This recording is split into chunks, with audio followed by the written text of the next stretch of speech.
Donc là, j'ai branché le micro-cravate que je vous ai présenté. Donc, sur mon mannequin. Donc voilà, dorénavant, je le laisserai sur mon mannequin pour faire des petites vidéos. Donc là, je vais vous présenter le grip pour l'Olympus OMD EM5, qui pour moi est quelque chose d'indispensable, étant habitué au grip du D800.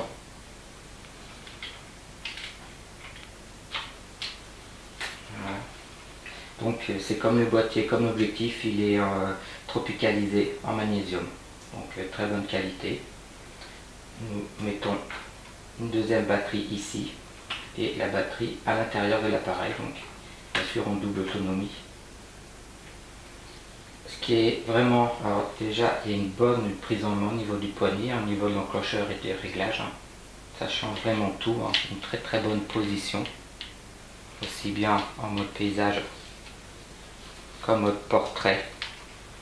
L'avantage c'est que ça rajoute deux autres fonctions.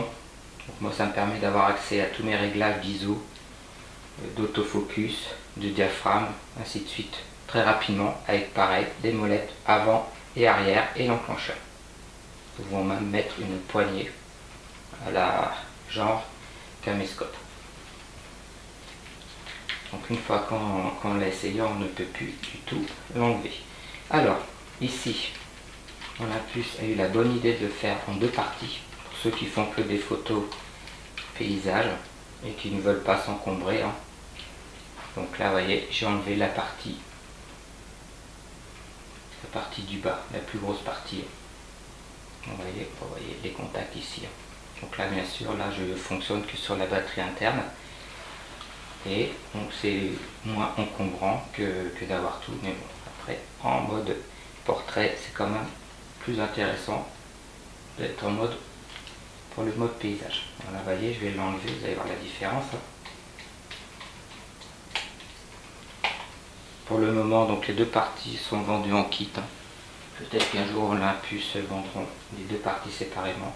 Donc vous voyez là la différence, hein. Là je le sens pas du tout. Là, je trouve qu'il a une mauvaise tenue en main, moi qui suis habitué au D800. Les boutons sont pas du tout bien disposés, que là ça change vraiment tout. Le creux, enfin bon, il a tendance à bouger. Donc voilà, ce grip est vraiment indispensable, je trouve, pour avoir des photos très réussies et avec une bonne stabilité.